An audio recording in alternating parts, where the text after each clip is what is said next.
Elia Kazan, man. Yeah. The best audition he's ever seen. Really? Yep. Yeah. That's right. How old did he live to be? I think Ilya was in his 80s. Yeah. Yeah, but sharp as a tack. He got caught up in the McCartney area back then. Yeah, right? he did. Yeah. And I That's think why I heard that name. I saw so many pictures about him in the McCartney area that he got caught up with the spite stuff. and I think he got blackballed from Hollywood. Yeah.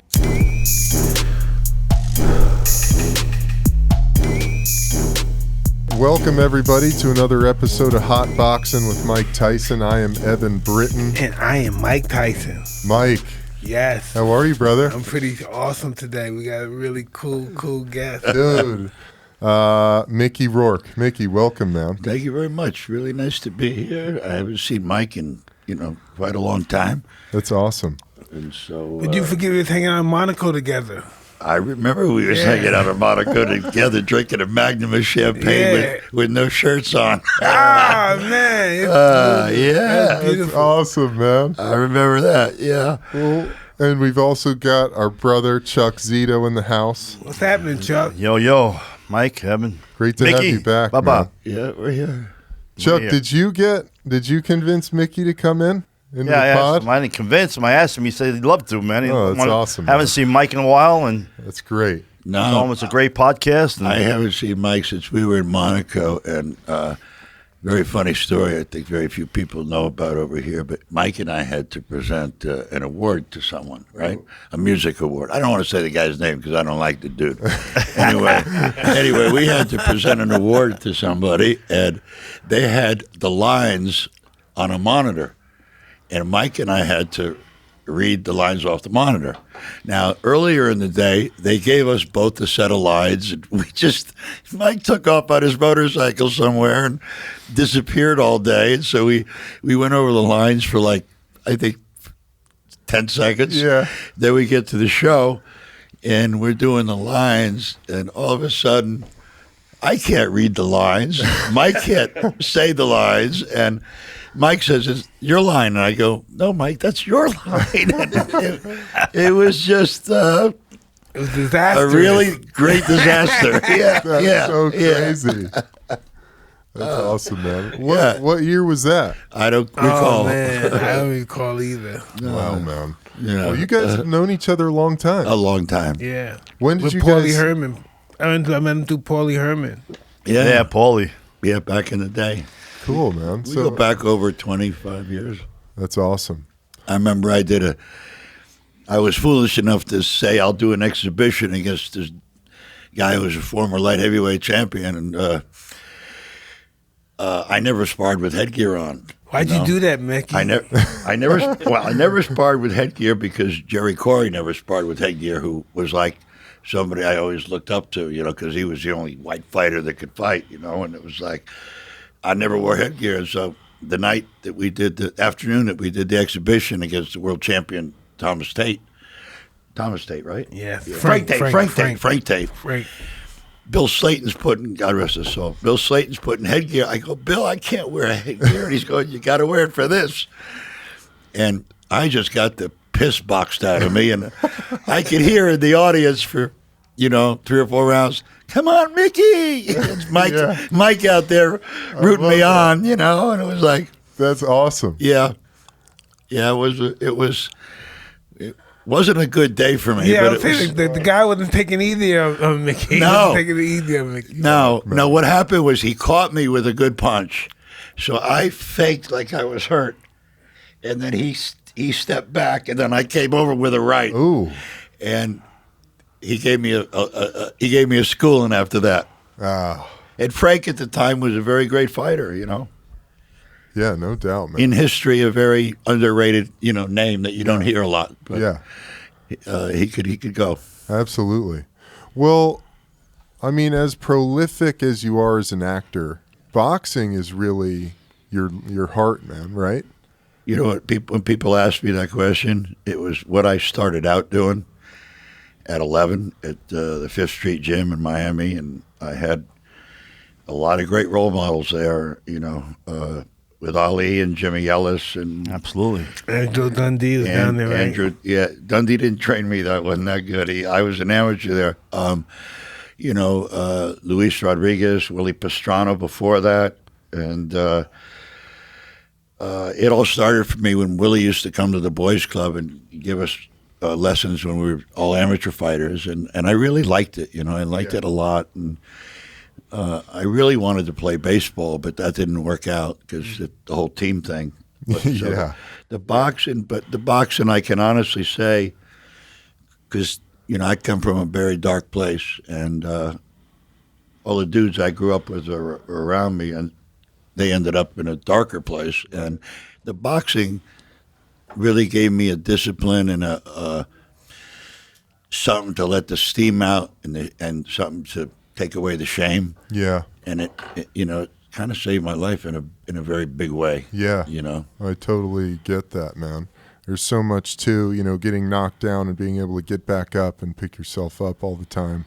Some of the inner demons, though, in those individual sports. You're always battling yourself. Yeah. With those demons with you and yourself. They never die. They fuck with you, follow you all the time. Yeah. No doubt, man. Yeah. I think basically for me, I don't talk a lot about it a lot. Is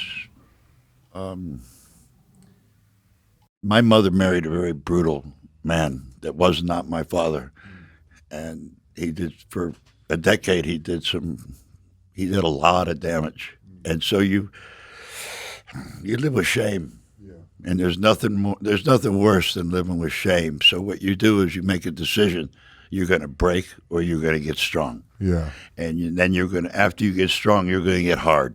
Yeah, and then when I started with the acting, I had gotten so hard that I didn't realize that it kind of offended other people.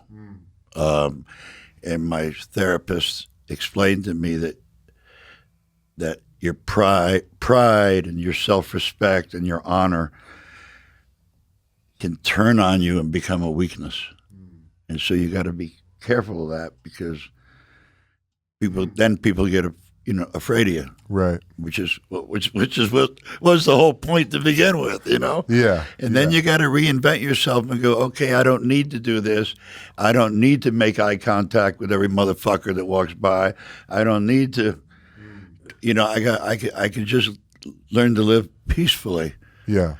Because, he said to me one day, he said, "You ain't going to war, brother, and you got a lot of armor on you." And, wow, yeah. But, it's like when I act, it's on, it's. I heard some actor one time say it's not competitive. Well, with me it is. Yeah. Because I'm going to grind you up and turn you into dust. I love that. It's like it has to be competitive because the prize to be won at the end of the day. No doubt. Yeah, it's like the good thing for me when I went back to boxing, what I realized about acting, when that little red light goes on, that's like the bell ringing. You can't say, "Oh, I got to wait. Give me a second. I got to go." No, when that bell's on, man, you gotta be ready to go out and destroy. You know, Mike, I bet you can relate to that feeling. Yeah, that's a trip, though, right? I'm so happy. Like when you were saying you have to redesign yourself. You're always sizing the guy up if he's a big guy. You don't know sizing people. That's just a weird way to live your life. It is, man. No doubt about it. Yeah, but when you come from the dark side, that's the way it is. Yeah. Yeah. You're constantly in that mode. Yeah. In that fighting and mode. then it becomes it can backfire on you. Right. In life later on. Yeah. Yeah. Boxing became dark for me. Yeah. It became real dark. In what ways, Mike? I became self-absorbed. Yeah. Really self-absorbed. Like really didn't care about many people. Yeah. Really do. It's really weird having that ego. That's why taking the toll just destroys all that. Yeah. For sure, man. That's what that's all about. Mickey, have you heard of the toad medicine? Yeah, that what y'all were showing me in the other room? That blue stuff? No. Is that dabbing? Oh, yeah, that's dabbing. Yeah. No, the toad is, it's the Sonoran desert toad, and in its venom, they have this compound called 5-MeO-DMT. Have you ever heard of DMT? No. So DMT is something that we create in our pineal gland. It's Oh, you'll like this, man. It's something that they say that the biggest rush of it comes when a baby is forming in the womb, and then the second dose you get of it in your life naturally is on your deathbed. And sometimes they say you get a little sprinkling of it here and there, but, ancient tribal societies have used this medicine via like ayahuasca. Right. To have spiritual experiences. They're finding now in modern science that it cures everything from addiction and depression to cancer and a host of other illnesses. And Mike did 5-MeO DMT the other day with this medicine man. I'm an extremist. He's a shaman, and he had a really incredible experience. I mean, Frightening at first. At first it was so frightening. I come from my experience with it coming from, oh no, I don't want this no more. I want it to stop now. To like, keep it going. Yeah. It's just such a. Wow. What's it called? 5-MeO DMT or DMT. It doesn't last long enough. It's about DMT. If you do like an ayahuasca ceremony, that's like an 8 to 10 hour ride. But this stuff that Mike did, it's only about 15 to 20 minutes. You experience an ego death, as they call it. That's incredible. I got one of those. Tommy Hearns hit me with a left hook, and I got an ego death 8 hours after he hit me. They had to take me to get MRI because I couldn't dial the phone, and I didn't even know my name. Holy shit, man! I'm sure. And that was an exhibition. Yeah. Yeah. Well, how did you guys all meet? I mean, you guys are buddies. How did you guys come together? Listen, it all comes down to Paulie Herman, really. When you really think about it, it comes down to Paulie Herman. Paulie Herman, some dude that had a cafe in New York City. Yeah.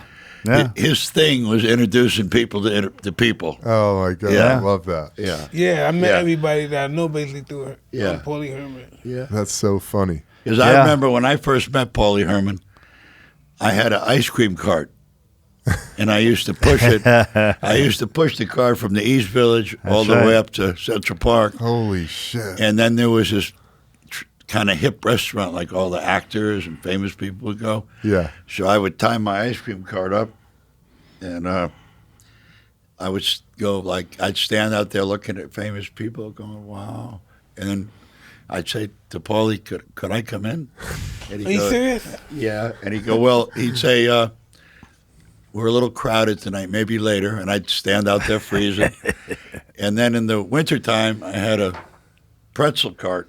So I tied the pretzel cart up, and I'd wait. And by then, Paulie knew me. And he'd say, "Oh, go on, go ahead, go in." So, I'd go in there. So after about 7, 8 more years, Wow. I made it as an actor, right? Yeah. So I didn't have to wait in line no more, or tie my cart up. So I go in there one night, and I said, "I want that table right there by the window." Paulie says, "No problem," puts me in there. I'm sitting in there by myself, just looking for something, I guess. And I'm there about 45 minutes, having something. And Paulie comes over to me, and he goes, Mickey, the Saudi prince of so-and-so wants your table. Would you mind moving to the... I said, "Listen, you tell the Saudi prince to go fuck himself. There ain't no fucking way he's getting this table after me waiting 10 years to sit here." Yeah, no shit, dude. Yeah. And Paulie's going, "Mickey, why do you got to be like that?" I go, "You didn't push that cart like I did 42 blocks every night." Dude, that's awesome. Mickey used to push the Good Humor cart. The Good Humor cart. That was next to the building was next to the Hell's Angel Clubhouse in New York City. No shit. You remember that? Yeah. Oh yeah. And he used to push it all the way up to Central Park, right in front of the Mayflower Hotel, and said, "Someday I'm going to be in there." And he wound up getting the penthouse apartment there. No shit, man. It's balling. Yeah. Fuck yeah, dude. I love Well, It's balling. My back got real strong from pushing that cart I bet, man. from 3rd Street to what? 3rd Street, yeah. From 3rd Street to where? 50. What was it? 59th Street or 59th Street, Yeah. 50th, 60th Street. Yeah. But his cart was half empty the time he got there because all the Hells Angels would take the ice cream. Oh, really? They take care of you? They'd make fun of all the guys that sold ice cream because they were all kind of like a quart short, you know. Uh-huh. We had inspection. We had to stand up at attention in our white uniforms. I used to throw mine off, With the hat and shit. Put my tank top on and a pair of jeans, and I wouldn't wear the uniform. So I never made good humor man of the month or whatever. Yeah. No. You didn't have your picture on the wall. Yeah, right. That's so awesome. Were you going to the actor's studio yet at that point? Yeah. You were? Yeah. Day and night. Elia Kazan, man. Yeah. The best audition he's ever seen. Really? Yep. Yeah. That's right. How old did he live to be? I think Ilya was in his 80s. Yeah. Yeah, but sharp as a tack. Wow, he wasn't he got caught up in the McCartney area back then, Yeah, right? he did. Yeah. And I That's think why I heard that name. I saw so many pictures about him in the McCartney area that he got caught up with the spy stuff. And I think he got blackballed from Hollywood because Yeah. he gave up some names. Yeah. You know? But they put a lot of people. There were a lot of actors and directors that suffered during that stupid They were period. called the Communist Hunt, huh? Yeah, yeah. Communist Hunt. Yeah. That's crazy, man. And we had a friend years ago called Jimmy Hayden that was doing a play with Al Pacino. And he wound up, he played a Mick, a junkie anyway, right? Yeah. And he wound up dying from an overdose. But we were pallbearers, me and Mickey. And Al Pacino. And Al Pacino, yeah. He was doing a play with him. So back then, that was like 1980 or something, right? Yeah. Jimmy died young. Where those years ago, right? Yeah, right. We look around. Because the first time I saw you was, if you remember, at the Albany up there. John the Baptist was the main event. You know, Hell's Angel was a heavyweight. He was the main event. Kevin Rooney was the co-main event. And on the card was Mike Tyson making his debut. Yeah. Wow. So It's 18. How old? 18? 18, yeah. Mike. And we saw this guy. We said, "Holy shit!" I mean, of course, it lasted like fucking 10 seconds. Yeah. But we saw him. That's the first time I saw him. But we became friends after that because we were just staying there because John, fought and Kevin fought and Mike was making his debut. Wow. That's so 1985. Yeah. Yeah. March 6th. Wow. Wow, March 6th. Look at that. Yeah, you got the date, and that's what happened. So It's unbelievable, man. yeah. So that's how this whole circle went around. And like you said, like Mike said, Paul Herman introduced a lot of people. Yeah.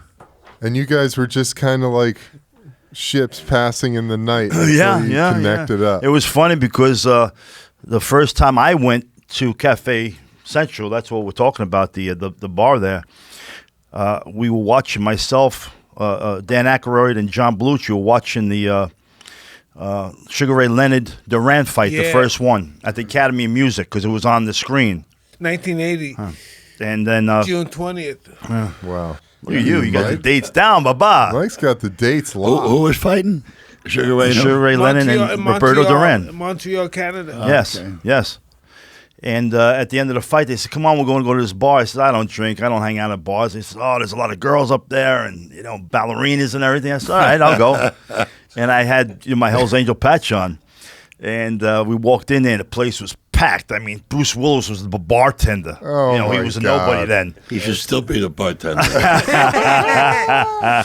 Everybody was there. Guys like Treat Williams and Peter Regan and John Goodman and Liza Minnelli. Oh, my Everybody God. was there.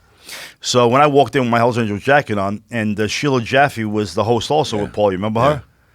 No, only thing I remember truthfully is you were the only guy. You were like a freak. No, you were the only guy who had muscles.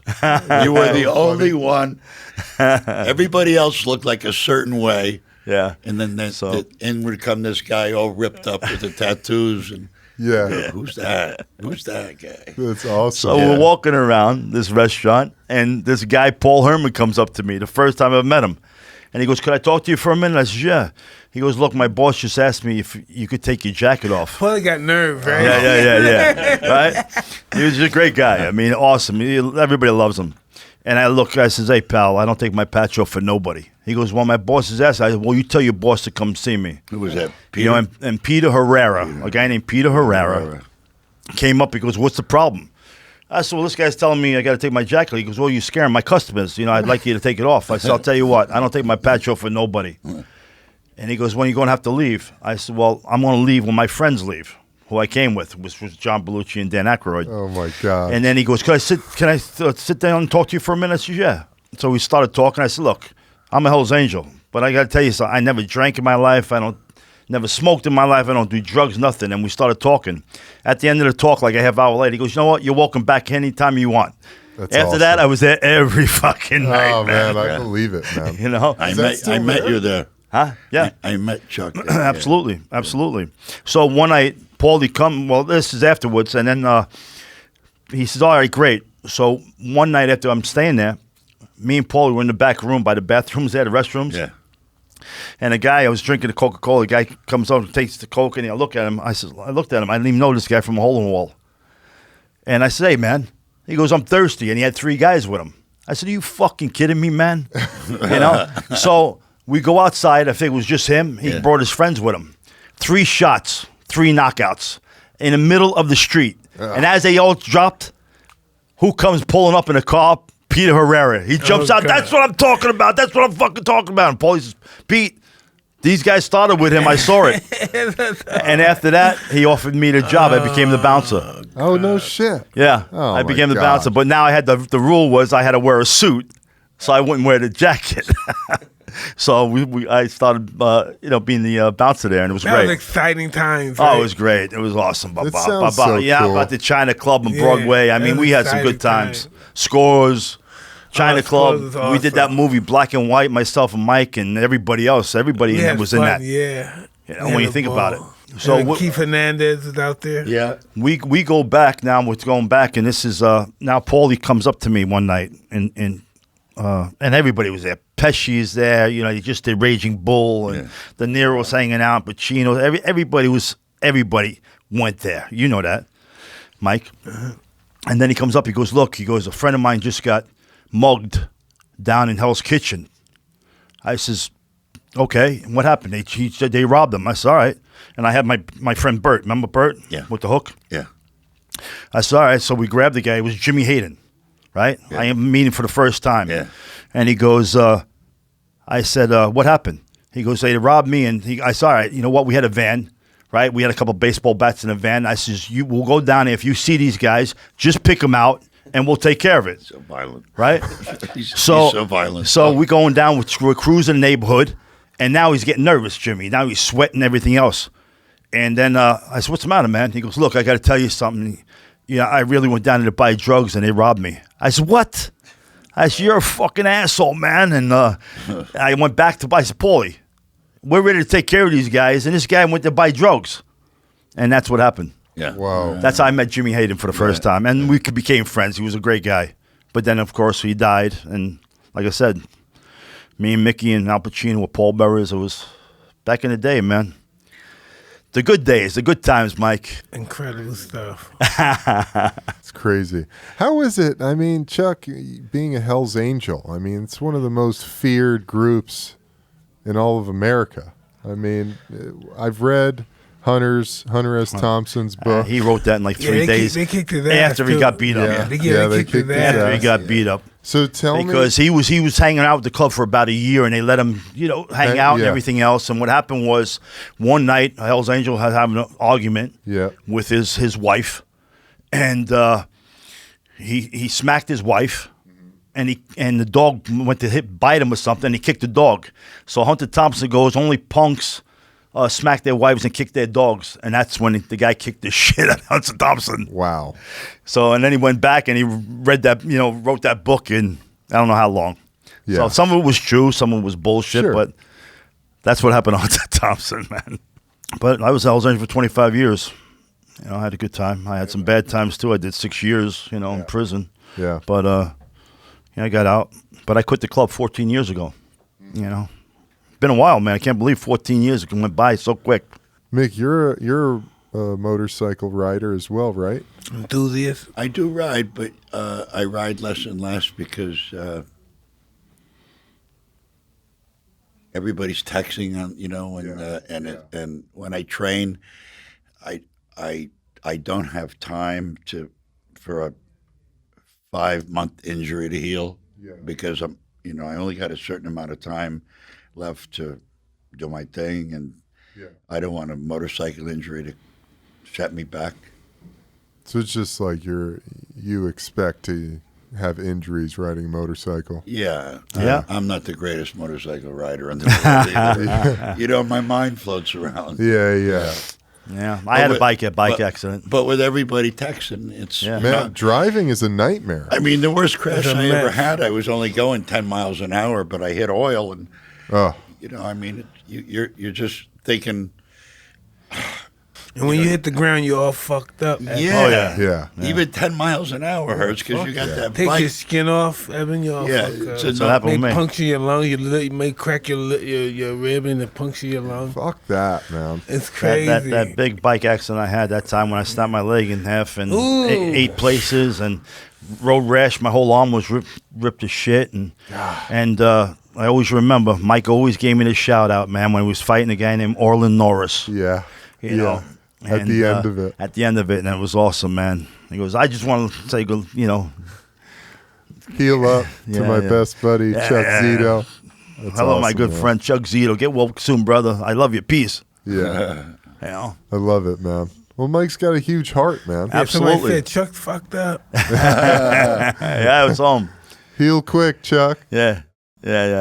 And I was watching the fight on TV, and it just surprised me, man. When you're watching it, and the next thing you know, because there was a little controversy there, they're saying he hit him at the bell and this and that. They wanted to disqualify him, keep his praise. Fuck all that, man. I just wanted to say, look, hello, my friend Chuck Zito. And I remember that, man. And it's right under there with the Mike Tyson shout out, it says. Hell yeah, dude. Anybody wants to look at it, it's awesome. That's awesome, man. So I love Mike. Awesome. We go Thank back you, a long brother. time, Love you man. too. Yeah.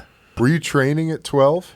Yes. You were in I was there? an amateur fighter when I started at 12. I had my first ring fight at the Southside Boys Club in New Rochelle. Wow. And then we had amateur fights. We would fight different towns. Different clubs. Yeah, and different stuff, towns. There was a parts guy of the named city. years ago, Bob Cremens. You might Yeah. have heard the guy, and he was from Pelham. So New Rochelle would fight Pelham guys, and we just boys clubs and schools and things like that. So, Sweet. but I was only an amateur because I became a husband and father at 17, so I couldn't turn pro. That makes things But I had tough. I had 40 fights and as an amateur and Wow, lost 4. 36 wins and lost 4. It's awesome, man. And I was in the Golden Globes 4 times, so it was an experience. Do they still do that? The boxing clubs Yeah. with kids? Yeah, absolutely. Yeah? Absolutely. They still have the Golden Globes in New York. It's one of the biggest. Not as you know what, Mike. Not as much as it used to be No, because but they it used used to to be really, big. really, promote it and everything. You hardly Used to hear be about it big. anymore. Now years ago, I had 6 fights before I even went to the quarterfinals. Yeah. Today they have 2 fights. 2 They're fights fighting in for the the finals. finals. Yeah. Yeah. It's amazing. Guy will have a Man, fight. That was the dream to win the New York Golden Oh, Glove. it was. I was in it 4 times. I never won it.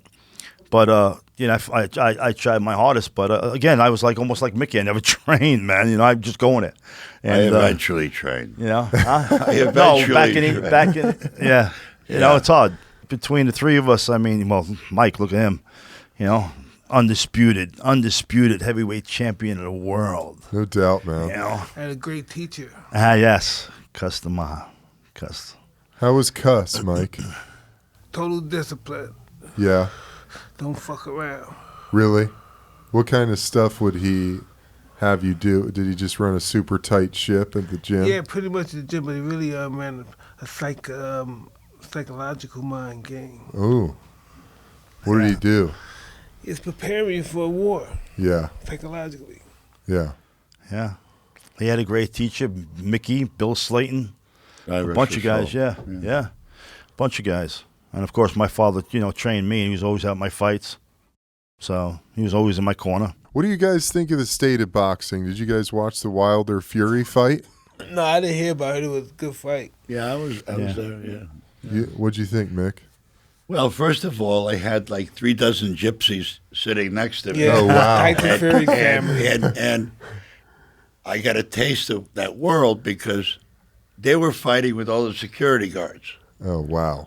Okay, then 10 minutes later, they're fighting with each other. Yeah, the gypsies are wild. Okay, one guy's screaming at his wife, "You bitch, you blah." He's back and forth, you dumb, but whatever. And I'm sitting next to Axl Rose, and some gypsy comes over and just sits on his lap, and I had to say, get off his fucking lap, you know? And the fight was interesting. I mean, you got two guys, 6'7" and 6'9", whatever. People said to me, what do you think? I talked to Freddie, who worked a little bit with Tyson, and Freddie said he liked the way that Tyson would switch up, because Tyson's he's a converted southpaw. And he said his most effective punch was basically when he would switch up and he'd throw a straight right jab and a straight left punch. But he didn't switch up a lot against Wilder because of Wilder's big looping right hand.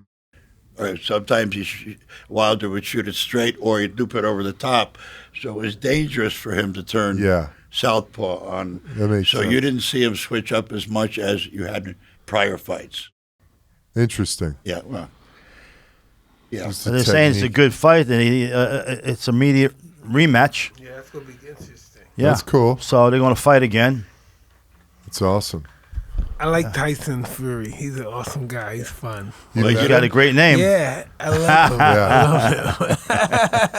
Yeah, he's Is got he a great great first after name. you? And he's had his ups and downs out of the Oh, ring. man, you know? yeah. I mean, No doubt. but man. the respect, what I like is the respect that both fighters gave each other after At the the fight. end, that's you know? amazing. Yeah, It wasn't all this smack talk. It was pure, genuine respect. And you know, at the end of the day, you know, What do you think about all the shit talking, like with Connor or Floyd or? I don't have the temperament to stand there and listen to it. Yeah.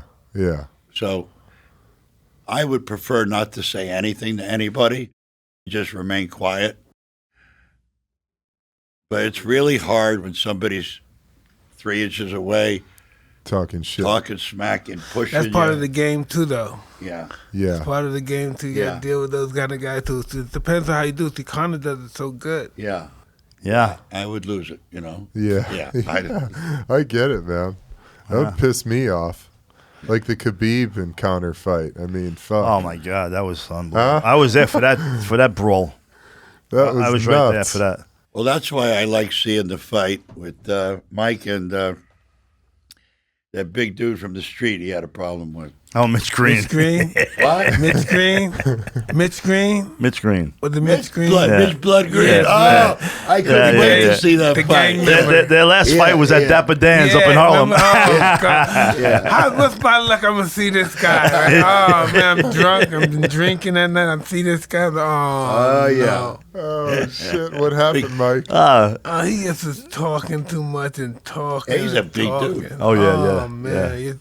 I just couldn't take it. I've been drinking earlier. You know when you drink, you can't take it. You're like, shut up! He got knocked out at Dapper Dan's. Leave me alone. Yeah. Cold-blooded. But that was the fight I was looking forward to seeing. Yeah. Yeah. Well, Mickey, what are you up to these days, man? We need to get Mickey the Toad. I'm just looking for a supermodel, baby. Hey, man. Nothing wrong with that. No, I'm working with some right now with a very young director that I just did a film with, and we want to make a film with integrity. We're not looking to make like an action, mindless Blockbuster what they- superhero no, movie. No, I'm not interested. I'm not Yeah. interested in all in that. No, that's not why I studied so hard. You know, For sure. be the actor I am to do that kind of shit. I don't like money that much to have Do that. to do that to make that much money. I don't really give a fuck about money unless I need to pay my bills. I mean, there's other things to me that are more important. I mean, at the end of the day, you can't take it with you. So it, Yeah. it is what it is. You No know, doubt. we get together for dinner, and there's always this other dude that comes. Hey, he must like fucking 80 or something. And all he talks about is money and making money. And I'm thinking, motherfucker, you're going to be alive in the 15 years. You know, what do you, Yeah. you know? Yeah, man. I'm totally with you. I on call that. him that See, guy that that's talks what I'm about talking money. about. The Bufo Everest, man. It tells you that it just teaches you that it's nothing. You're just a blur of energy. Yeah. The Toad shows you that. Yeah. Fuck all that, man. Nothing matters. just about spreading love and being in your truth. It's awesome. Good seeing you, brother. Good to see you. Well, brother. Chuck, thanks for coming in, brother. Oh, always a pleasure, brother. Always a awesome. pleasure. Thank Mike. you, Mickey. Bringing Mickey to the house. Yeah, no doubt. Mike, another great one, man. Yeah, this is awesome. All right, guys. Awesome. Well, until next time, we're out of here. Next time, Yeah, see you Eben, when I'm when- Mike. Good See interview. ya. Thanks, Yeah, brother. thank you. Yeah. Good man, dude. I'll see you when I'm looking at you. See you when I'm Will looking you do a at picture of me, Chuck, and Mike together? Yeah, please. Absolutely.